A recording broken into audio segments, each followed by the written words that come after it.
Hello guys, welcome to Biopedia. हम पढ़ रहे थे 10th साइंस का 9th chapter heredity and evolution. तो हमने सबसे पहले स्टार्ट किया था हेरेडिटी से। हेरेडिटी में हमने बताया था ट्रांसफ़र ऑफ कैरेक्टर और traits from the parents to their offspring is called heredity. मतलब कैरेक्टर का एक जनरेशन से दूसरी जनरेशन में जाने को क्या बोल रहे थे, हेरेडिटी बोल रहे थे। इस बीच हमने बताया था कि वेरिएशन क्या होते हैं। वेरिएशन क्या होते हैं, जो उन प्रोजेनी में जो कैरेक्टर का ट्रांसफ़र हुआ है उसमें कुछ चेंजेस आ जाते हैं, और उन चेंजेस को क्या बोल रहे हैं, वेरिएशन बोल रहे थे। उसके बाद बताया था कि accumulation of variation during reproduction. ये जो वेरिएशन आए हैं ये धीरे धीरे जनरेशन टू जनरेशन क्या होते रहते हैं, इकट्ठे होते रहते हैं, एक्यूमुलेट होते रहते हैं, और एक्यूमुलेशन के बाद क्या बनती है, एक नई स्पीसीज बन जाती है जिसको बोलते हैं एवोल्यूशन। ये सारी बातें हम पढ़ चुके थे। उसके बाद बताया था रूल्स फॉर इनहेरिटेंस। इनहेरिटेंस के लिए मेंडल्स ने कुछ रूल्स बनाए हैं, कुछ लॉज बनाए हैं, उनको बोलते हैं मेंडल्स लॉ। ठीक है, तो मेंडल्स लॉ कितने हैं, सिर्फ 2 लॉज हैं। मेंडल्स ने सिर्फ 2 लॉज दिए थे। एक दिया था लॉ ऑफ डोमिनेंस, जो हमने कल पढ़ाया था। किस में पढ़ाया था, मोनो हाइब्रिड क्रॉस में। जो आपके सामने इस टाइम स्क्रीन पर दिख रहा है वो क्या है, mono hybrid cross. Mono hybrid cross में हमने बताया था कि इसमें क्या लेते हैं, एक प्योर टॉल प्लांट लेते हैं, कैपिटल टी कैपिटल टी। इसका मतलब क्या हो गया, प्योर टॉल। ये कैसा होमोजाइगस टॉल है, ठीक है। उसके बाद प्योर डॉर्फ प्लांट लिया था हमने, स्मॉल टी, और उन दोनों का क्रॉस करवाया था। क्रॉस करवा के हमने देखा था जो F1 जनरेशन आई थी उसमें सारे के सारे प्लांट कैसे आए थे, टॉल थे। और इसी को हमने बोला था लॉ ऑफ डोमिनेंस। मतलब पहली जनरेशन में जो शो हो जाता है उसी को क्या बोलते हैं, लॉ ऑफ डोमिनेंस बोलते हैं। उसके बाद हमने इसकी सेल्फिंग करवाई थी। सेल्फिंग करवा के हमने देखा था कि 3 प्लांट्स कैसे आए थे, टॉल आए थे, और एक प्लांट कैसा आया था, शॉर्ट आया था। अगर इनके जीनोटाइप्स की बात करें तो एक प्लांट का जीनोटाइप प्योर टॉल आया था, यानी capital T capital T. 2 plants के हाइब्रिड टॉल आए थे, यानी कि capital T capital T small T. और एक प्लांट का क्या आया था, स्मॉल टी, यानी कि प्योर ड्वार्फ आया था, प्योर यानी कि प्योर शॉर्ट आया था। तो इसका हमने जीनोटिपिक रेशियो कल देखा था कि कितना होता है, 1:2:1। ये जीनोटिपिक रेशियो होता है। जीनोटिपिक रेशियो का मतलब होता है जो उसके जीन्स में प्रेजेंट है, जो उसके एलील में है। तो एलील में क्या है, एक प्योर टॉल है और 2 हाइब्रिड टॉल है और एक प्योर ड्वार्फ है। ये तो बात हो गई जीनोटिपिक रेशियो की। उसके बाद हमने बताया था कि फिनोटिपिक रेशियो क्या होते हैं, मतलब जो आप आंखों से देख करके पता लगा सकें, जो आपको विजिबल हो रहा है वो क्या है, फिनोटिपिक रेशियो है। फिनोटिपिक रेशियो इसका कितना आया था, 3:1। मतलब 3 प्लांट कैसे आए थे, टॉल आए थे, और एक प्लांट कैसा आया था, शॉर्ट आया था। ये आपका हो गया फिनोटिपिक रेशियो, और यही था लॉ ऑफ डोमिनेंस। इसको हमने मोनो हाइब्रिड क्रॉस से प्रेजेंट किया था, मोनो हाइब्रिड क्रॉस से बना करके समझाया था। ये जो आपके सामने दिख रहा है ये क्या है, मोनो हाइब्रिड क्रॉस। अब आज हम स्टार्ट करेंगे dihybrid cross. Dihybrid cross में हम 2 कैरेक्टर को ध्यान में रखते हुए क्रॉस करवाएंगे। मोनो हाइब्रिड क्रॉस में हमने एक कैरेक्टर को ध्यान में रखते हुए क्रॉस करवाया था। अब यहाँ पर हम 2 कैरेक्टर को ध्यान में रखते हुए क्रॉस करवाएंगे। यहाँ पर 2 कैरेक्टर को लिया गया है। जैसे कि यहाँ पर आपको सामने दिख रहा है कैपिटल आर कैपिटल आर।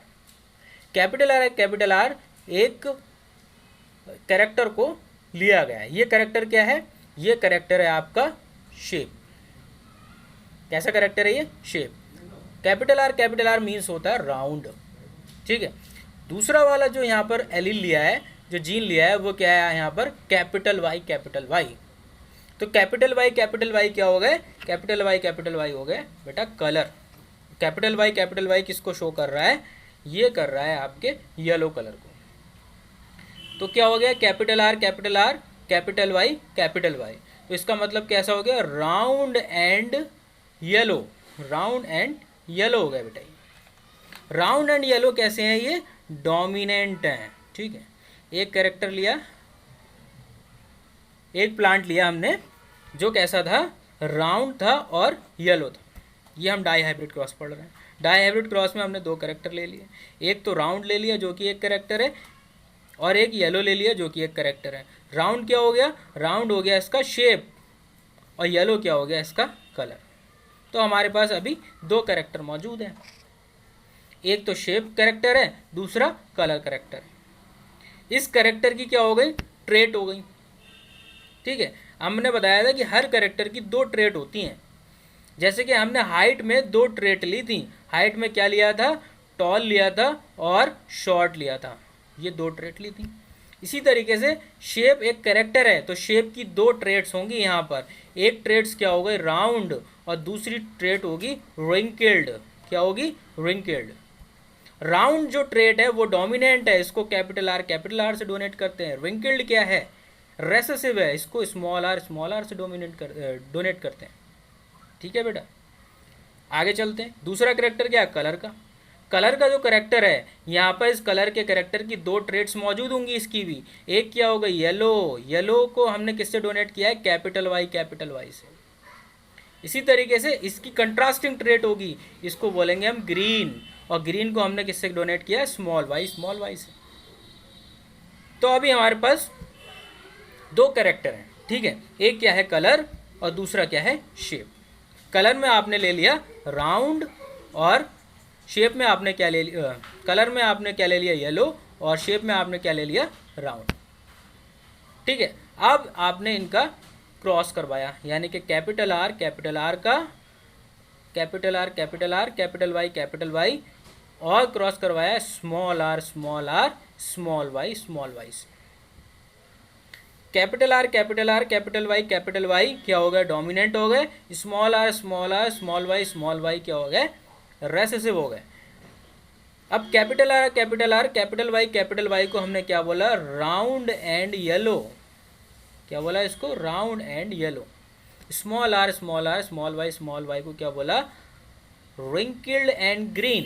क्या बोला, रिंकल्ड एंड ग्रीन। जब हम इनका क्रॉस करवाएंगे, ये आपके सामने जो क्रॉस दिख रहा है, ये इस क्रॉस को बोलते हैं पुन्नेट स्क्वायर। ये जो आपको चेकर बोर्ड दिख रहा है, ये क्या है, पुन्नेट स्क्वायर। पुन्नेट स्क्वायर की हेल्प से हम इसका क्रॉस करवाएंगे। तो पुन्नेट स्क्वायर में जब क्रॉस करवाते हैं तो हम क्या बनाते हैं, चेकर बोर्ड बनाते हैं। ये आपके सामने जो दिख रहा है, ये क्या है, चेकर बोर्ड है। लेकिन चेकर बोर्ड बनाने के बाद हमें फिर गैमीट्स बनाना पड़ते हैं। लेकिन अभी फ़िलहाल हम F1 जनरेशन देखेंगे इसकी। Capital R capital Y cross करवाया किसमें, स्मॉल आर स्मॉल वाई से। तो जो क्रॉस करवा के हमारे पास जो रिजल्ट मिलेगा F1 जनरेशन में क्या रिजल्ट मिलेगा हमारे पास, capital R capital Y small Y. और आपको पता ही है कैपिटल आर स्मॉल आर के ऊपर डोमिनेंट है, कैपिटल वाई स्मॉल वाई के ऊपर डोमिनेंट है। तो हमारा क्या आ जाएगा, F1 जनरेशन में सारे के सारे कैसे आ जाएंगे, राउंड एंड येलो आ जाएंगे। F1 जनरेशन में क्या आ जाएंगे, राउंड एंड येलो आ जाएंगे। अभी हम इनकी क्या कराएंगे, सेल्फिंग कराएंगे। सेल्फिंग में हमने वही गैमीट्स आगे लेते हैं, जैसे capital R capital Y small Y, इसका क्रॉस हम इसी से करवा देंगे, यानी कि capital R capital Y small Y.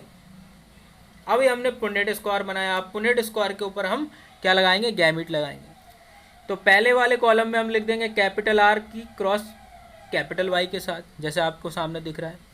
Capital R का क्रॉस स्मॉल वाई के साथ, जैसा आपको सामने दिख रहा है। स्मॉल आर को पकड़ लो, स्मॉल आर का क्रॉस कैपिटल वाई के साथ, ठीक है। इसी तरीके से स्मॉल आर का क्रॉस स्मॉल वाई के साथ। ये तो ऊपर वाले कॉलम में आ गए, ये तो ऊपर वाले कॉलम में आ गए। अब साइड वाला जो कॉलम दिया हुआ है उसमें भी यही सेम गैमिट्स आ जाएंगे, यानी कि कैपिटल आर के साथ कैपिटल वाई, कैपिटल आर के साथ स्मॉल वाई, स्मॉल आर के साथ कैपिटल वाई, स्मॉल आर के साथ स्मॉल वाई।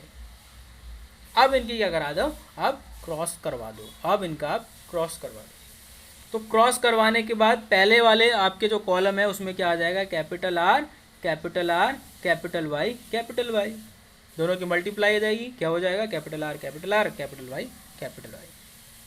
इसी तरीके से आप जो सामने पूरा क्रॉस देख रहे हैं, 16 हमारे पास क्या आ जाएंगे, प्लांट्स आ जाएंगे। क्रॉस करवाने के बाद आपके पास 16 प्लांट्स आ जाएंगे। तो इन 16 प्लांट्स का जो रेशो आएगा, तो दो तरीके के रेशो आएंगे यहाँ पर। एक तो आएगा फिनोटिपिक रेशो और एक आता है आपका जीनोटिपिक रेशो। अगर हम जीनोटिपिक रेशो की बात करें तो बेटा यहाँ पर जीनोटिपिक रेशो पूछा नहीं जाता है इस डाइहाइब्रिड क्रॉस में 10th क्लास में, और बहुत कॉम्प्लिकेटेड हो जाएगा, इसलिए जीनोटिपिक रेशो को तो आप कैंसिल आउट कर दो, ये नहीं आएगा। फिनोटिपिक रेशो की बात करते हैं, तो फिनोटिपिक रेशो इसका क्या हो जाएगा, 9:3:3:1। क्या रेशो आ जाएगा, 9:3:3:1। अब इसमें आप काउंट करके देख लो, 9 + 3 कितने हो गए, 12, 12 + 3 कितने हो गए, 15, 15 + 1 कितने हो गए, 16, तो 16 प्लांट है। तो 9 कैसे आए आपके? 9 आए हैं round yellow plants. Round yellow plants कैसे आए? 9 आए हैं। उसके बाद 3 कैसे आए आपके? 3 आए राउंड ग्रीन प्लांट्स, और 3 आए हैं आपके रिंकल्ड येलो प्लांट्स, और 1 आया है आपका रिंकल्ड ग्रीन प्लांट्स।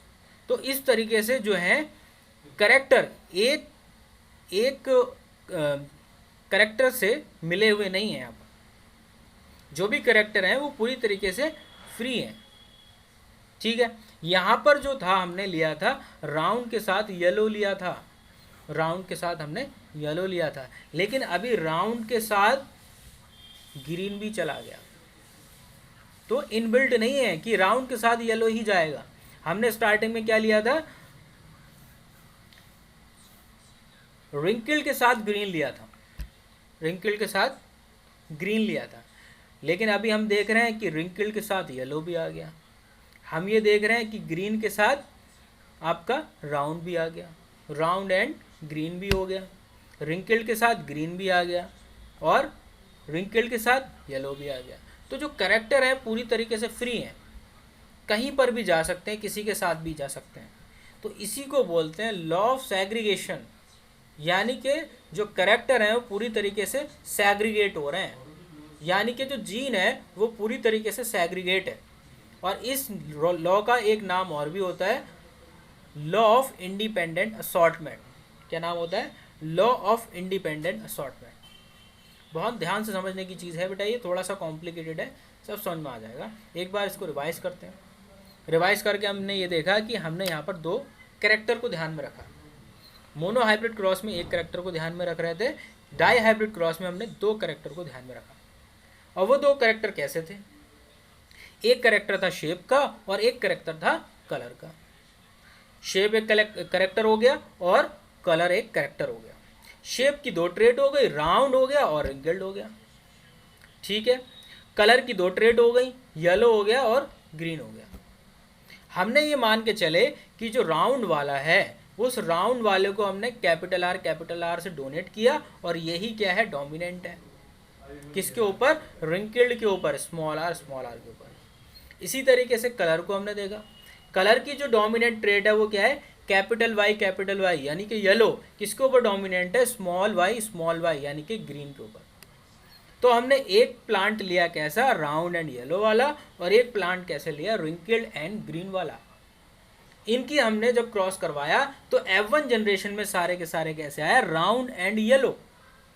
उसके बाद हमने इसकी F2 जनरेशन करवाई, यानी कि इसकी सेल्फिंग करवाई। सेल्फिंग करवाने के बाद हमने गैमिट्स बनाए, 4 ऊपर वाले कॉलम में, 4 नीचे वाले कॉलम में, और उनका क्रॉस करवा दिया। गैमिट बनाने की टेक्निक आपके सामने मौजूद है। एक बार आपने कैपिटल आर को कैपिटल वाई के साथ ले लिया, फिर एक बार कैपिटल आर को स्मॉल वाई के साथ ले लिया। अब कैपिटल आर की बात खत्म हो गई, अब स्मॉल आर को पकड़ लो। एक बार स्मॉल आर को कैपिटल वाई के साथ ले लो, फिर एक बार स्मॉल आर को स्मॉल वाई के साथ ले लो, स्मॉल आर की बात भी खत्म हो गई। जो आपने गैमिट्स ऊपर लिखे हैं वही कॉलम के तिरछी साइड में गैमिट्स लिख दिए जाएंगे और उनकी मल्टीप्लाई कर दी जाएगी। मल्टीप्लाई करने के बाद आपको 16 प्लांट्स मिल जाएंगे। अब इन 16 प्लांट्स का आप क्या निकालेंगे? रेशो निकालेंगे। तो आपने देखा कि 9:3:3:1 का रेशो आया। अब ये 9 क्या है? 9 है राउंड एंड येलो प्लांट्स, 3 क्या है? राउंड एंड ग्रीन प्लांट्स, फिर 3 क्या है? रिंकल्ड एंड येलो प्लांट्स, फिर 1 क्या है? Wrinkled and green plants. तो आपने ये देखा जो भी कैरेक्टर हैं वो एक जनरेशन से दूसरी जनरेशन में जा रहे हैं और पूरी तरीके से सेग्रीगेट हो रहे हैं। मतलब राउंड चला जाएगा आपका ग्रीन के साथ और रिंकल्ड चला जाएगा आपका येलो के साथ, सब फ्री हैं एक दूसरे से। तो यही लॉ है, लॉ ऑफ इंडिपेंडेंट असॉर्टमेंट या फिर लॉ ऑफ सेग्रीगेशन, दोनों एक ही बात है, ठीक है। तो डाई हाइब्रिड क्रॉस आपका हो गया। एक बार फिर इसको ध्यान में देख लो, पूरा क्रॉस करके बनाया गया है, यहाँ पर दिखाया गया है आपको।